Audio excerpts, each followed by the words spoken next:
Thank you for joining us for another episode of That Solo Life, the podcast for PR pros and marketers who work for themselves. People like me, Michelle Kane with Voice Matters, and my wonderful co-host, Karen Swib of Solo PR Pro. Hi, Karen. How are you today? Hi, Michelle. I am good. I'm good. How are you? Yeah, good. Can't complain. Can't complain. Well, Life keeps, well, yeah. but we Yeah. won't. Trust. There's a whole mental list, but Yeah. no, you guys have your own stuff. You don't want to hear ours. No. And No. They don't. and in that vein, whenever this airs in a couple of weeks, there's going to be more stuff going on in the world. There's always stuff going on in the world. I mean, it seems like literally every day there's a mass shooting, there's still strife. And so we want to talk about some positivity and ways even we as pros, PR pros, can make a difference. And it is something that I know Karen is heavily involved in, and it comes out of PRSA, and it's called Voices for Everyone. So Karen, talk a little bit about what the initiative is and what we can be doing. I love this. And it's funny. It's, obviously civility, civil engagement, respect with our audiences. These are all things that are very inherent in being a public relations professional. But Voices for Everyone was a way to bring together resources for public relations professionals around the areas of DEI, ethical communications, and communicating with civility. Mm-hmm. And it's because they understood a couple of years ago that there was a greater need to do something that was accessible to not just PRSA members, but accessible to everyone. So Voices for Everyone has its own website. It's not, it is linked somewhere on the PRSA website, but it's accessible. So if you're not a PRSA member, don't worry, the resources are available to you. And there's playbooks. They have webinars. There's lots of blog posts written by experts on various topics. And so they cover a few different areas. So, and the website is Voices with the number for Everyone. So they cover disinformation, diversity and inclusion, civility, civic engagement. Those are the 4 core areas, which, that hits all the points. And who knew when this started that we would so greatly need to keep those skill sets sharp. And so, as Michelle said, this has just been a time of toxic communication. There's so much negativity. And we as professionals really have to help our clients navigate through this time. Right. And it's not just making sure that our clients are communicating with respect, but it's really caring for their audiences and taking deeper dives into understanding how our communications are viewed. We've seen so many missteps. The M&M's thing is when I first started to read about this, I was like, are you kidding me right now? Are we really having national debates over candy? Right. Although there's a school of thought that it's lead up to a Super Bowl ad, which still lame.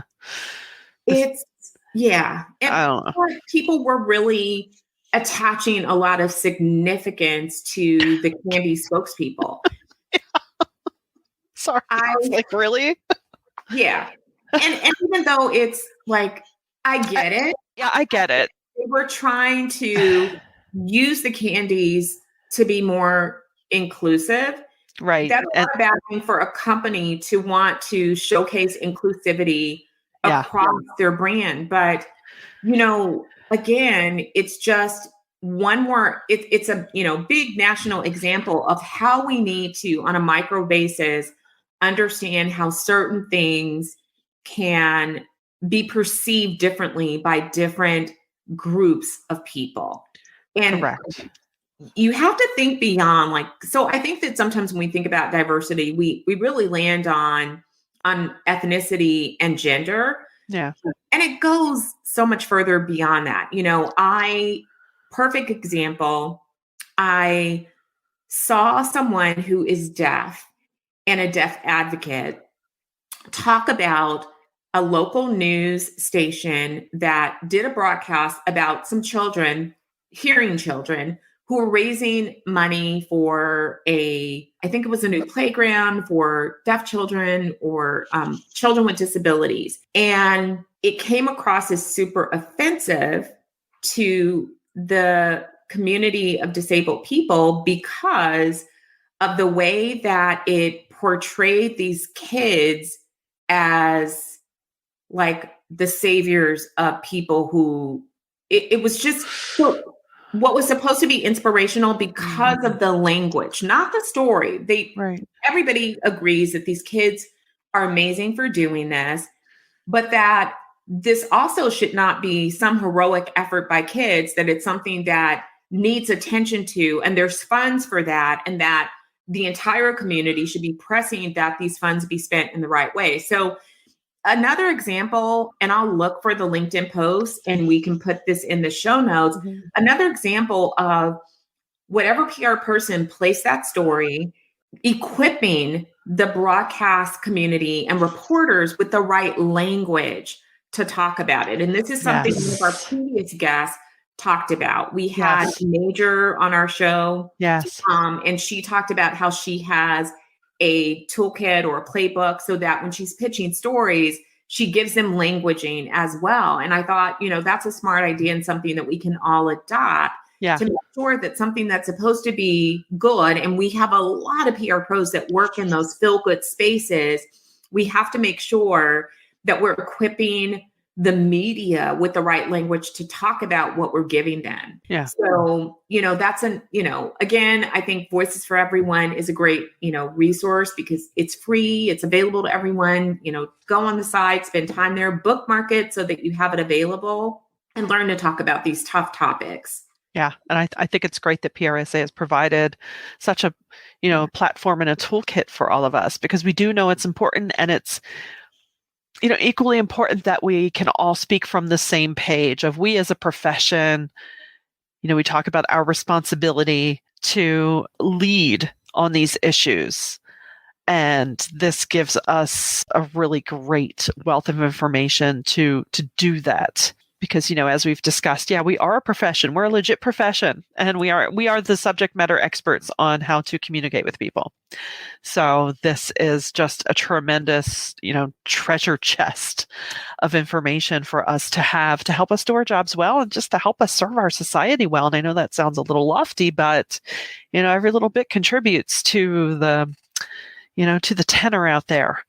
And I don't, it is lofty, but I think that's a thing that I love about our profession that doesn't get enough public attention, is that being a PR professional is so much more than being a great storyteller or a great media relations person.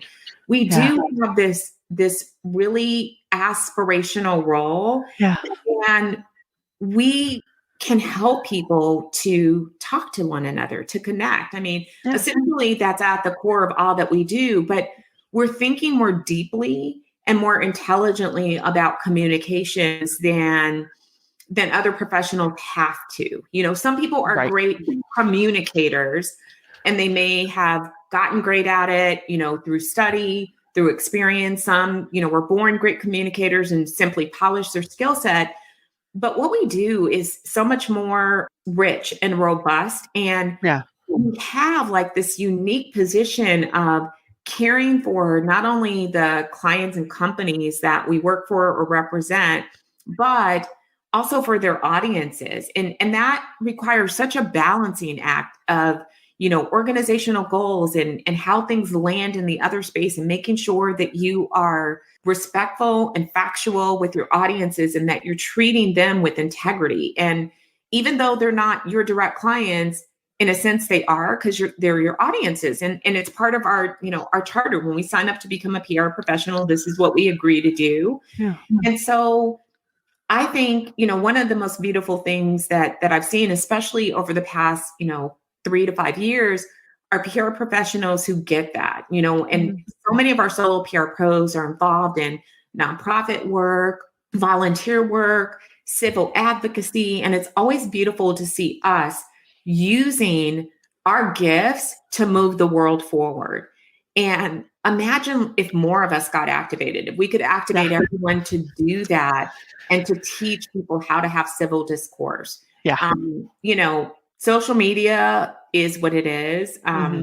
We'll have to talk about that another day. But, I've learned that not placing great importance on it has been a huge change for me. I just don't care about it. Surprisingly, as a PR professional, I just don't care about it. I use it when I use it, whatever. And with clients, we have sort of a different take. You do what you do it well, you do it right. Yeah. But you just don't place a whole lot of importance on it. I think that we press that lever so hard, like must have, must do, Yeah. must get this. And we forget that where the real magic happens are in those one-to-one conversations, however those happen. Yeah. It's so true. Conversation. Social media, I'm sorry to break this to you, is not a conversation. It really is. It's not. No, it's not. It's not. It's funny and not. I don't want to say I've become jaded to it, but it does crack me up how. And I almost, so many times I think back, wow, I almost wish, this was around when I was in college. It would make a great sociology paper because you can see someone post something with intent to X. Little trolls come in and comment Y. And it's so predictable. It's almost as though you want to ask these people, is this your hobby?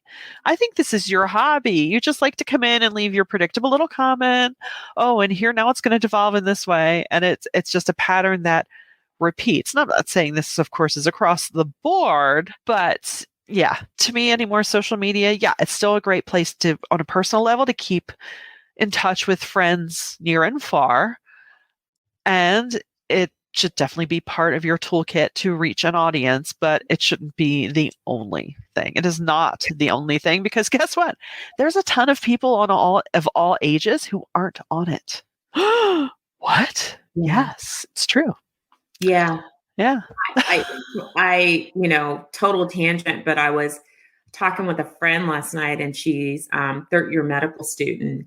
And she was saying that her little sister uses Snapchat with her friends that's how they text each other. Yeah. Okay. Because I don't get it. She goes, why don't they just text each other? You have texting. She goes, am I an old lady? And that made me laugh at how each generation adopts something different. Like Snapchat is something I got, I've been getting notices of so-and-so friended you. I have not used Snapchat and I don't even have the app on my phone. How about that? Yeah, I never really got into that. It's so over for me, but it's not over for a younger generation. And there are things that every generation sort of adapts to and how they use it. So I agree it is. And I love that you said it should be part of your toolkit. It's a tool, but I think we have to, take some of the importance out of it. And the whole Twitter falling apart did that for me because it made me step back and go, who cares? I don't really care anymore. It's funny. No, but you're right. In the last couple of weeks,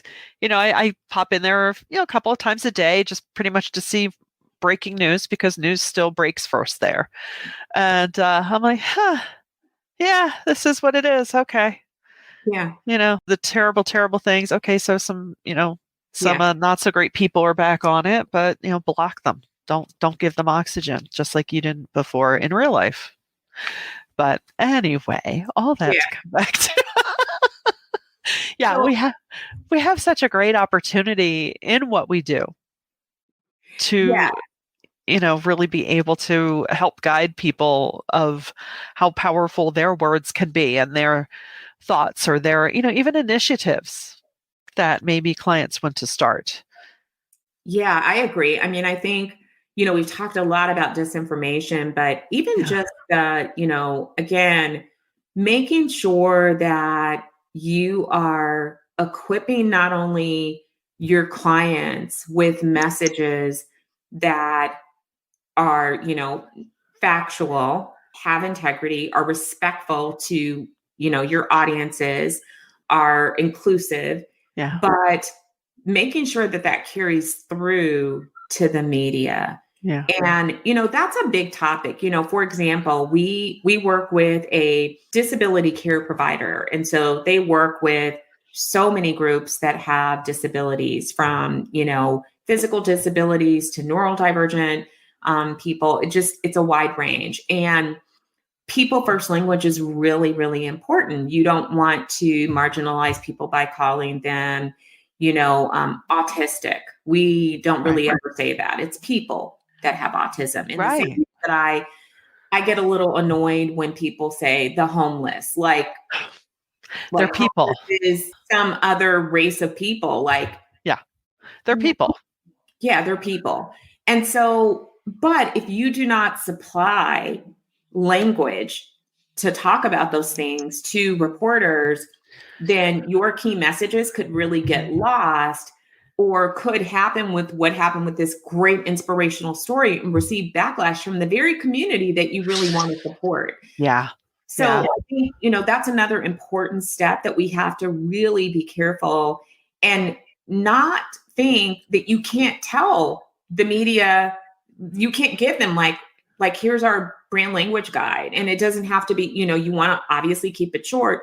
Reporters will appreciate that. Right. And we're not telling the reporters what to report, of course, but we're helping them. You're empowering them. Giving them the proper language. And I think, a lot of the time, I'm sure people, how many of us do say the homeless, and we don't even give it a second thought of, that the starkness of that label doesn't align with most of our intentions. It's like, of course, I don't mean it that way. Oh my goodness. No one does. I don't think anyone means it. Well, there are some people that mean it. Some people, trust there are other people. We've just heard it. Like even me, I've heard it for so many years, and for so many years, I just heard it, and it just, I didn't think about it in this way. Right. I'm, sad that I cared about people who were unsheltered, but it just didn't hit me how offensive that was. Right. But once you know, And right.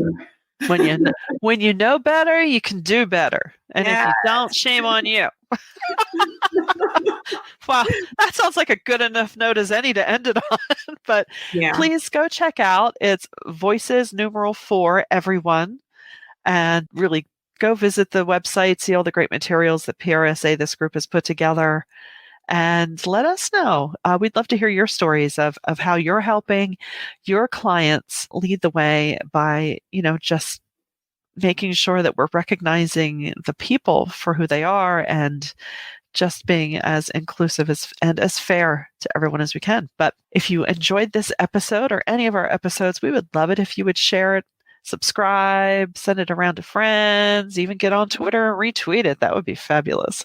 And until next time, thanks for joining us on That Solo Life.